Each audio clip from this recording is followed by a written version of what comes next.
But if you know me, you know what I really feel. Juneteenth shirts available on BigBabyTheGoat.com. Juneteenth shirts available on BigBabyTheGoat.com. So, let's talk about Florida House Bill 1. Because it seems like the party of the Constitution is trying to now restrict it. The party of give me my guns. Put Trump back on Twitter, on Facebook. How you gonna take Trump off Facebook? That's unconstitutional. It's trying to stop people from protesting. Now, if my history book is correct, which a lot of you people tell me that stuff in my history book is correct in American history. 4th of July, you know, what the liberals took away from us last year. It wouldn't let us celebrate 4th of July. But by God, I celebrate. It ain't gonna stop me from celebrating the birth of my country. July 4th, 1776 was the American Revolution, right? That was where America declared their freedom from England. American Revolution, right? A revolution is a revolt, right? You know what? Let's just do this. What is the definition of a revolution? I need to know so that I'm speaking intelligently on the revolution. A forceful overthrow of a government or social order in favor of a new system. So America was built on revolution. If you go down the different things that happened before we got there, you know, we had protests, we had the boycotts, we had I can't think of stuff. We got tired of being taxed. You know what I mean? You taxing me, but you ain't letting me talk. But your boy, look, Florida House Bill. Governor DeSantis, you are the new superstar of the right. And you did some things that I actually agree with. The way you kind of ran your state throughout this COVID thing, I'm not totally mad at it. You know, you made vaccines available. You let your stores stay open because, you know, the elite would say, hey, well, no, we got to shut it down. We got to shut it down. Yeah, you can do it, billionaire. You can take this L, but the thousandaire can't. Like, so I'm not going to sit here and just say everything that Rick DeSantis does is dumb. Everything he does is wrong. But when you sign a new anti-riot bill, which is cloaked, which is really just you saying, hey, all that George Floyd stuff y'all did up in Minnesota, y'all ain't bringing that shit to Florida. All that BLM stuff I saw in D.C., Atlanta, and even in my state of Florida, nah, that ain't happening here. When you sign that bill into law with police behind you, it's like, hold on, what are you trying to say? You're bringing back law and order. Right, it's Florida. Y'all ain't got law or order down there. Like, come on, bro. What are you doing here? Know your state. But that's what DeSantis chose to do, and we're going to talk about it. That's good, OJ. So let's look at. I'm going to look at a summary of the bill. I'm not going to read the whole 30-plus page bill because we'd all fall asleep. House Bill 1, combating public disorder. Combating public disorder. So now you want to tell me how to express my First Amendment rights. You want to tell me how I am supposed to protest something I don't like. Here's the beautiful thing about protest. You protest in order to make people uncomfortable. Now, if my protest is comfortable for you, I'm not going to get a response out of you because you can continue to live your life as is. So why in God's name, I shouldn't use his name in vain, why in Sam Hale we try to restrict the way people protest. If this country was built on protest because we were upset with a government who was telling us how to act, and we said, no, no, no, this is not the way of America. We're going to do what we want to do, and you're not going to tell us what to do. Oh, it's not the actual rights themselves. The rights only should exist if the end is the end that the power structure wants. So, what you're telling me is that the country built on rights, the country built on, you know, freedoms, is restricting freedoms because maybe there are people who are upset with the actual issues.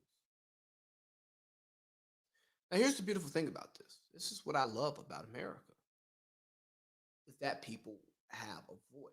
Now, how loud that voice is a conversation for another day, but it gives people a voice. And I'm not necessarily speaking to every American, and I also understand that the people in power, I won't say power, power begets power.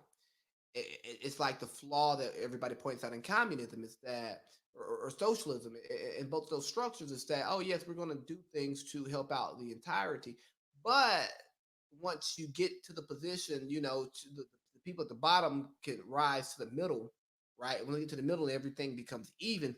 They're going to try to rise to the top because people always want to get to the top. Nobody just wants to be on a level playing field. Nobody does. It's okay. I don't knock it. I don't judge you for it, but let's call a spade a spade. So now it looks like we're restricting people's voices because they're not saying what we want to hear. And that's where my concern is. But let's read a little bit. Okay. Defining the third degree of felony offense of riot, which a person commits if he or she willingly participates in a violent public disturbance involving assembly of three or more persons acting with a common intent to assist each other in violent and disorderly conduct resulting in injury to another person, damage to property, or imminent danger or injury to another person, or damage to property. All right. Creating the second degree felony offense of aggravated rioting, which a person commits if in the course of committing a riot, he or she participates with 25 or more persons, causes great bodily harm to a person not participating in the riot, causes property damage in excess of $5,000, displays, uses, threatens to use, or attempts to use a deadly weapon, or by force or threat of force endangers the safe movement of a vehicle traveling in a public street, highway, road. All right, let's get some.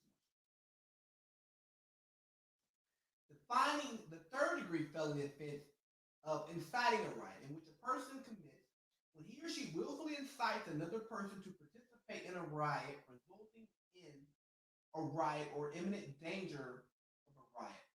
Creating a second degree felony offense of aggravated inciting a riot, which a person commits if he or she incites a riot resulting in great bodily harm to another person not participating in the riot, incites a riot and property damage in excess of $5,000, or supplies a deadly weapon to another person to prepare a deadly weapon with the intent with that deadly weapon to be used in a riot or unlawful purpose. Here's the thing about these protests. I've been to some. Some are super peaceful, no harm, no foul, no problems. Others aren't. Now, the protesters show up with the intent of causing a disruption, causing a disturbance. Am I a fan of blocking traffic? Personally, no. Because if I'm not involved in this, if I'm not a part of the problem, you blocking traffic is pissing me off. So whatever your cause is, I my personality is less inclined to want to care about what you're talking about because you're impeding my day-to-day life. But that's what a good protest does. It impedes people's day-to-day life because they're tired of their life being impeded. So they're going to get what they want. They're trying to get what they want. So I understand that and I get that. Here's the thing, though. When you go to these things, how are you going to hold the crowd responsible for the actions of individuals? Because different people show up with different intentions. There are people who show up with honest intentions. They are there to only discuss the issues. They're only there to stand in solitude. And you know how I feel about or solidarity. You know how I feel about people standing in solidarity. I don't need your solidarity. I need your action. But that again, they're there. They're there to just say, "Hey, I'm here." Throw up a fist, hold a banner. But at times, there are other people who are there to raise hell, and it's like, "Hey, bro, no, no, no, no, no. I'm not here for this. That ain't me. That's not me. That's not what I'm doing." But now you're going to hold me responsible for the actions of that person. You're going to call my protest a riot because one person steps out of line. You're going to protect drivers who may run over people. Because look, I almost got ran over at a protest. I wasn't even like involved at the protest yet. I was walking to find like the central station of the protest, right? And people are marching in the street. And the car has just said, "Nah, bro, I'm driving." And I'm just trying to cross the street and get to where I'm going. I almost get hit by this darn car. Now, the ignorant of me was ready to kick it. But I said, "No, man, I got a job. I can't be doing that. I can't be messing with the money. So I'm just going to, keep my head on straight. We still here, yeah. All lives matter. Black lives don't matter, right? Like, you know what I mean? So I kept my cool. But then I went to another one that same day, and people were popping firecrackers in the direction of the protests that were not in the streets yet. They were yelling obscenities. They were yelling disrespectful things. They were actively combating the protesters, which again, if that's what you're there to do, that's what you're there to do. But here's what I'm afraid of. Rick DeSantis, Governor DeSantis, whose side are you going to take if a peaceful protest is happening, but then it turns violent, and because of your numbers, 3 or 4 people, it becomes a riot. There, you got 25 plus people, it becomes a second-degree felony riot. Whose side are you going to be on if it goes left because somebody doesn't support what the protesters are protesting, and they started, and then the people with the most, the protests with the most people, they end it. So now we're going to call it a riot. Now we're going to lock all these people up and possibly take felony charges? All because they're upset with something? I look at it like this. If you have to make laws, your anti-riot laws, your new Jim Crow laws, to keep people in place, you got to bring the police up there with you. The people, the people that the institution that the people who are typically out here protesting, and sometimes protests do turn into riots. And I don't support riots. I really don't. I understand them, but I don't support.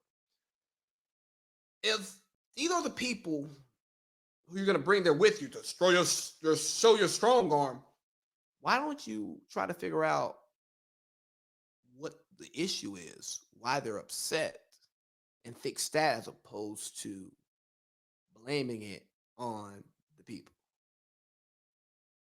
It's like when somebody's drunk and does some dumb shit, we want to blame on the alcohol. No, we need to blame it on that person because that person felt that way. They just did it drunk because they couldn't do it sober because they ain't had a heart to do it. And don't get me wrong, alcohol is a reason because again, it takes off your filter, but it's not an excuse. Like, so hold on. You said this about me while you was drunk. Yeah, I meant it. And I just was not able to say it sober.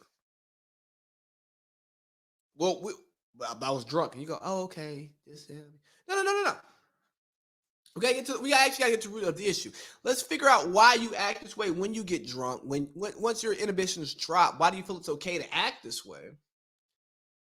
As opposed to just blaming on the alcohol. Hey, Rick DeSantis, instead of just trying to show law and order in a time where people, disenfranchised people, are don't feel comfortable with law enforcement, while we get to the issue, the cause of these riots, these protests, and you allow people want to open carry with no restrictions, but now we want to restrict free speech. You want to say the social elites at Facebook and Twitter who won't let Donald Trump get on their platforms are wrong for restricting his free speech, but now we're restricting we're restricting, we're adding intense consequences to those who are trying to exercise their free speech in a way that you don't like. Because Twitter's comfortable. I can log off. But people out in the streets in my face, I got to see that. I got to hear that. And now we're deterring people from doing that. Why? Why don't you want these people to have a voice? Florida. And Florida's not the only state. There are 34 states that are coming up with similar legislation. And hopefully it doesn't pass because, look, man, in order to maintain order, you need chaos. You need a little bit of chaos. Because what's orderly for you, what works for you, may not be what I want. But we need some chaos. We need some balance. And I think we're getting to a place to where we act like balance is not a thing. We want to dismiss balance. We want everything to be our way or no way. It's like the election. Oh, we lost. Oh, it was fixed. But if we won, we would have won it all outright. No, we need balance. We need winners. We need losers. We need second place. We need seventh place. Sometimes we need protesters. Some would argue sometimes we need rioters. Our country was built on protesting and rioting and war. But now that people in the country have issues with the country and they want to use the same means that the country was built on to express that's our ethos. That's who we are at our core. Why are we mad at it? Oh, because we don't like the action.